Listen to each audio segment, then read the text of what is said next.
Picture this. You're walking through a dense forest when suddenly you hear it. The bone-chilling screech of ancient wood grinding against bone. The sickening crack of chicken legs stepping through undergrowth. The infamous hut on chicken legs is moving through the forest, and inside sits the most contradictory figure in all of mythology. But here's what will blow your mind. This terrifying witch who supposedly devours children has also saved more heroes than any fairy godmother ever did. How is it possible that the same character can both help a brave princess and throw kids into her oven? This paradox has puzzled people for centuries, and today we're about to uncover the shocking truth. From ancient Slavic forests to modern TikTok trends, Baba Yaga has become more than just a fairy tale villain. She's become a cultural phenomenon that reveals something profound about human nature itself. Let's start with something that might surprise you. The name Baba Yaga isn't just some random, scary-sounding combination of syllables. Baba simply means grandmother or old woman in Slavic languages. But Yaga, that's where things get fascinating. Some scholars trace it back to ancient death goddesses, making Baba Yaga literally grandmother death. Archaeological digs across Eastern Europe have unearthed bone idols and clay figurines depicting skeletal old women, some dating back over 1,000 years. These weren't decorative pieces, folks. They were protective amulets, suggesting our ancestors took this witch very seriously indeed. The earliest written mentions of Baba Yaga appear in medieval Slavic chronicles. But here's the kicker. She wasn't always the child-eating monster we know today. Early sources describe her more as a powerful entity who controlled the boundary between life and death. From the frozen forests of Siberia to the mountains of Bulgaria, every Slavic culture had their version of this iron-toothed witch. But why such widespread belief in the same character? The answer lies in something much darker than simple storytelling. You see, that famous hut on chicken legs wasn't just a quirky architectural choice.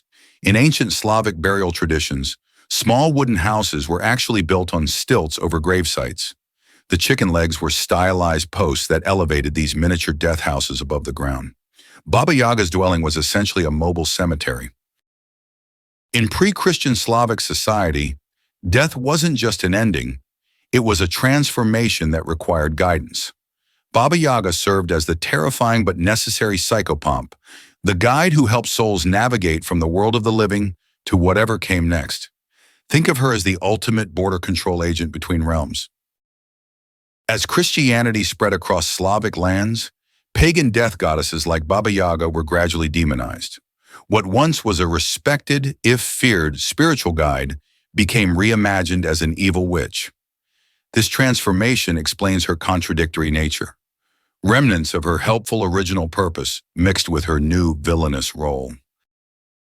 But here's what's really wild. Different regions developed completely different versions of her story. Russian Baba Yaga might help heroes find magical objects, while Polish Yaga could be more focused on punishing the wicked. It's like she adapted to whatever each culture needed her to represent. Now let's talk about why Baba Yaga looks the way she does. Because trust me, every horrifying detail was carefully chosen. That famous bone leg? It wasn't just for shock value. In many traditions, it represented her connection to the skeletal realm of the dead. She literally had one foot in our world and one in the next. Those iron teeth weren't just for show either. Iron was considered a powerful protective metal against evil spirits, but when wielded by a witch, it became a weapon that could devour souls themselves. And that enormous nose. In Slavic folklore, an oversized nose was a sign of supernatural sensory abilities. She could literally sniff out lies and hidden truths.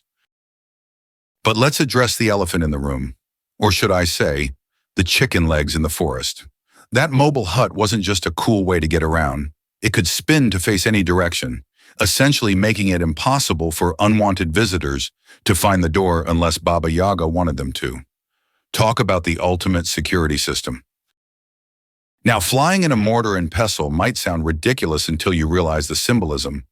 The mortar and pestle were tools of transformation, grinding herbs into potions, seeds into flour, life into death. Her mode of transportation was literally a symbol of her power to transform reality itself. Her magical abilities went far beyond the simple spells. Weather obeyed her commands. She could summon blizzards or droughts with a gesture. Transformation magic was her specialty, turning people into animals, objects, or sometimes just making them disappear entirely. What really set her apart was her dominion over wild animals. Wolves, bears, and ravens served as her agents throughout the forest. Some stories even suggest she could see through their eyes, making her aware of everything happening in her territory. Imagine having every creature in the woods as your personal surveillance network. Perhaps most terrifying was her alleged ability to manipulate time itself. Heroes would spend what felt like hours in her hut, only to emerge and discover years had passed. Others would experience the opposite, days of travel compressed into moments. Time became as malleable as clay in her presence. Her connection to the spirit world was absolute. She could commune with the dead, summon demons, and according to some tales, even negotiate with death himself. But every power had its limits. Running water could slow her down, certain protective prayers could shield the faithful, and iron objects could sometimes bind her magic. Here's where Baba Yaga becomes absolutely fascinating and completely confusing. In some stories, she's roasting children in her oven, and in others, she's handing out magical objects that save the day. So what's the deal? Was she evil or helpful? The answer is both, and that's exactly the point. Baba Yaga represented the ultimate test for anyone who encountered her. She didn't help the pure of heart or punish the wicked based on some cosmic moral code. Instead, she responded to how people treated her, what they offered, and most importantly, how they approached her domain. Think of her as the world's most dangerous customer service representative. Show up demanding help? You're probably becoming dinner. Arrive with respect, offer something valuable, and prove your worth? She might just give you the key to defeating your enemies. The heroes who succeeded with Baba Yaga understood this fundamental rule. Her role as a giver of magical objects is legendary. Fire that never dies, horses that can outrun the wind, balls of thread that show the way home. Baba Yaga's gift shop was better stocked than any fairy godmother's. But these gifts always came with conditions and tests. On the flip side, her reputation as a child eater wasn't just random cruelty. In the symbolic language of folklore, eating someone often represented a complete transformation or initiation. Some scholars suggest these stories were actually about spiritual death and rebirth, a terrifying but necessary process of growing up. As the guardian of boundaries between worlds, Baba Yaga controlled who could pass from one realm to another. Heroes seeking to rescue princesses from death or retrieve magical objects from the other world had to get past her first. She was like the ultimate bouncer at the universe's most exclusive club. Her wisdom was unquestionable, but it came with a price. She knew secrets that could solve any problem, but extracting that knowledge required courage, cleverness, and often a willingness to risk everything. Think of her as the original high-risk, high-reward investment. The vengeful aspect of her nature was equally complex. Cross Baba Yaga, break her rules, or try to cheat her, and her revenge was swift and creative. But even her punishments often served a greater purpose, teaching lessons about respect, consequences, and the proper order of things.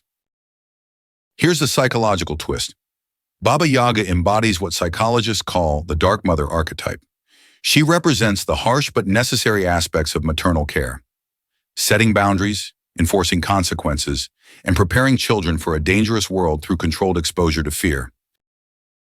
Let's dive into some of the most famous encounters with our iron-toothed friend, starting with the story that made her a household name, Vasilisa the Beautiful.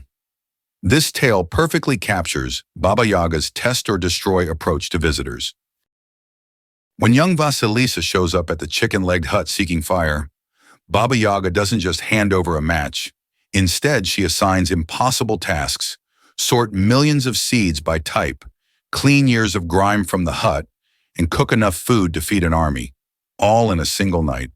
But here's the twist. Vasilisa passes every test through cleverness, respect, and a little help from her magical doll. The Ivan Tsarevich stories show a different side of Baba Yaga's character. When the prince comes seeking the legendary firebird, she doesn't test his worthiness through chores. Instead, she offers direct help, providing magical horses and insider information about where to find his prize. Why the different treatment? Ivan approaches her as an equal seeker of knowledge rather than a desperate supplicant. Then there's the genuinely disturbing tale of Maria Morevna, where Baba Yaga plays a more sinister role. Without going into graphic detail, let's just say this story shows what happens when people try to use Baba Yaga's power for selfish ends rather than noble quests. But were these just stories? Historical records from medieval Russia contain some startling entries. Church documents mention encounters with the forest witch, and several chronicle entries describe what sounds suspiciously like Baba Yaga sightings. Were these just superstitious peasants, or was something real happening in those deep forests?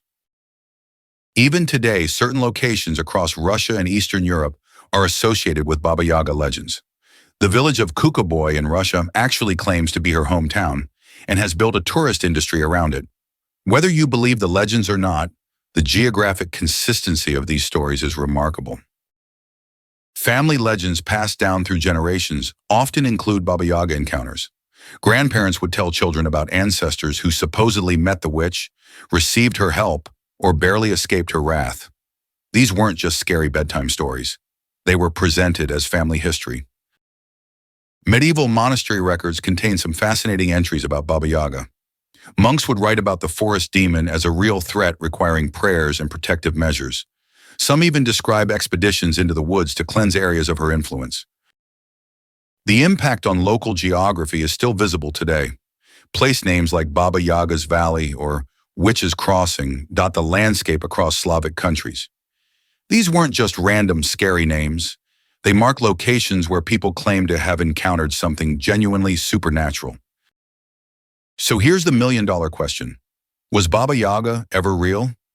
Modern ethnographers and folklorists have some fascinating theories about how this legend might have originated, and trust me, the truth is stranger than fiction. One compelling theory suggests that Baba Yaga was based on real people, specifically the wise women who lived on the edges of ancient communities. These were healers, midwives, and keepers of old knowledge who often lived alone in forest cabins.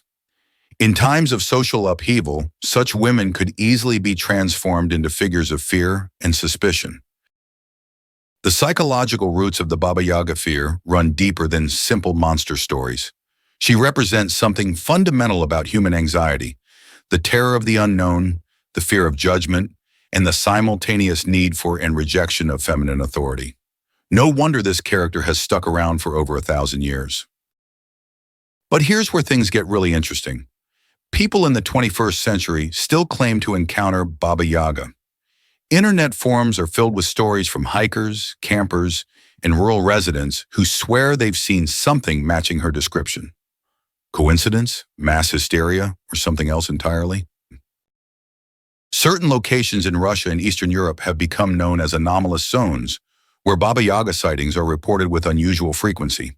These areas often share similar characteristics: dense forests, magnetic anomalies, and histories of local folklore. Scientists have studied some of these locations, finding electromagnetic disturbances that could theoretically cause hallucinations. Modern psychology offers several explanations for continued Baba Yaga encounters. Sleep deprivation, stress, and isolation can all trigger hallucinations that match cultural expectations. If you grow up hearing about iron-toothed witches, your brain might interpret ambiguous stimuli through that lens. However, some cases resist easy explanation. Multiple witnesses reporting identical details, encounters that leave physical evidence, and sightings by people with no prior knowledge of local folklore present genuine puzzles for researchers. Contemporary practitioners of Slavic neopaganism actively attempt to contact or work with Baba Yaga as a spiritual entity. Whether you believe in such practices or not, the rituals and reported experiences provide insight into how this ancient figure continues to evolve in modern consciousness. The scientific method demands skepticism, but it also requires acknowledging when phenomena don't fit neat categories. While most Baba Yaga encounters can probably be explained through psychology and sociology, The few that can't remind us how much we still don't understand about consciousness, perception, and the nature of reality itself.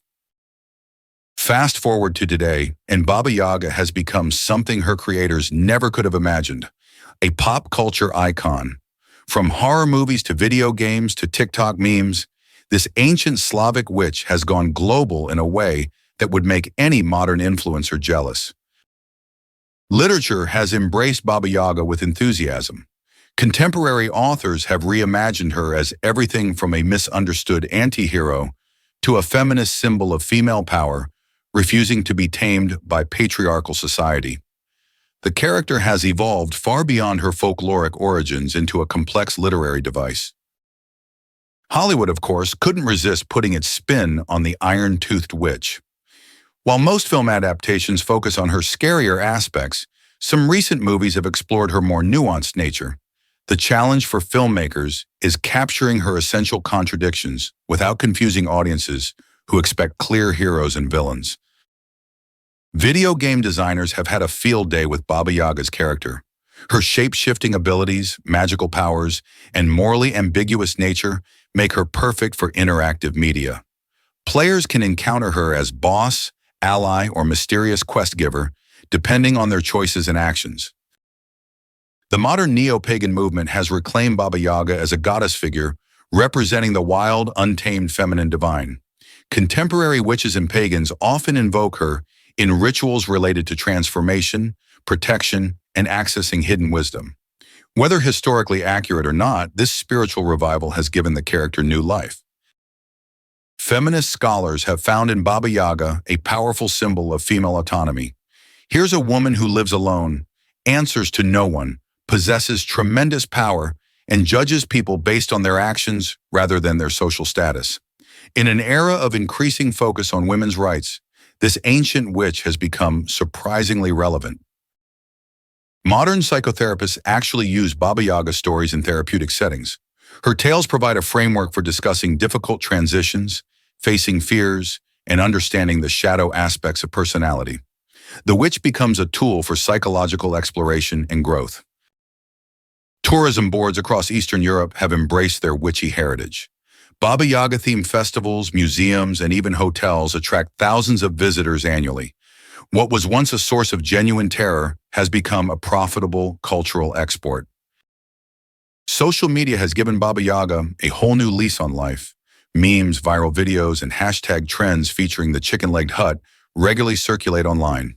A character who once lurked in forest shadows now thrives in the digital spotlight. Here's something that might blow your mind. Baba Yaga isn't unique. Cultures around the world have developed remarkably similar witch figures, almost as if humanity shares some deep, collective memory of iron-toothed old women who test heroes and devour the unworthy. Japan's Yamauba presents striking parallels to our Slavic witch. This mountain-dwelling crone also has a dual nature, sometimes helping travelers and sometimes eating them. Like Baba Yaga, she possesses supernatural powers and serves as a test for those who encounter her. The similarities are so strong that some scholars wonder if these figures share common ancestral origins. Germanic folklore gives us Berchta, another child-threatening, morally ambiguous witch figure. She punishes the lazy and rewards the industrious, much like Baba Yaga's test-based morality. The fact that these characters developed independently across different cultures suggests something fundamental about human psychology and storytelling. African mythology is rich with shape-shifting, cannibalistic witches who live on the edges of civilization. These figures often serve similar roles to Baba Yaga, testing moral character, guarding boundaries between worlds, and embodying the dangerous but necessary aspects of wisdom and transformation. Indigenous American traditions include numerous witch-like figures who share key characteristics with Baba Yaga. The ability to transform, control over animals, connection to death and rebirth, and the role as both helper and threat appear across vastly different cultural contexts. What connects all these figures? Perhaps they represent universal human fears and needs, the terror of the unknown, the necessity of testing and initiation, and the recognition that wisdom often comes from dangerous sources. These aren't just local monsters. They're archetypal representations of fundamental human experiences. The consistency of these witch figures across unconnected cultures suggests something profound about human consciousness. Whether through shared evolutionary psychology or deeper spiritual truths, humanity seems drawn to create stories about powerful, dangerous old women who guard the boundaries of the known world. So what have we learned about Baba Yaga? That she's far more complex than any simple villain or helper. She represents something fundamental about human nature, our relationship with power, wisdom, death, and transformation. But some mysteries remain unsolved. Current research into folklore and psychology continues to reveal new layers of meaning in these ancient stories. Contemporary scholars are exploring connections between Baba Yaga tales and everything from feminist theory to quantum physics. The witch continues to evolve and reveal new facets of her character. Perhaps most remarkably, Baba Yaga remains vibrantly alive in the 21st century. In an age of science and technology, people still find meaning in stories about iron-toothed witches who test heroes in chicken-legged huts. What does this say about our deepest needs and fears? The enduring appeal of Baba Yaga might be warning us about something important. In a world that often demands clear moral categories, she reminds us that wisdom and danger often come from the same source. The most important teachers aren't always the nicest ones. Questions remain. Did such figures ever exist in some form? What purpose do they serve in human consciousness? And why do we continue creating new versions of these ancient archetypes? These mysteries await future researchers and storytellers to explore. Here's my final thought. Maybe Baba Yaga isn't just an ancient Slavic witch. Maybe she's a mirror reflecting our own capacity for both creation and destruction, helping and harming, wisdom and foolishness. In her iron-toothed grin, we might just be seeing ourselves. What do you think? Do stories like Baba Yaga serve an important purpose in modern society? Or are they just entertaining relics of a superstitious past? Drop your thoughts in the comments below and let me know what other mysterious figures from world mythology you'd like us to explore next. The rabbit hole of ancient wisdom and modern meaning goes deeper than any chicken-legged hut, and we've only just scratched the surface.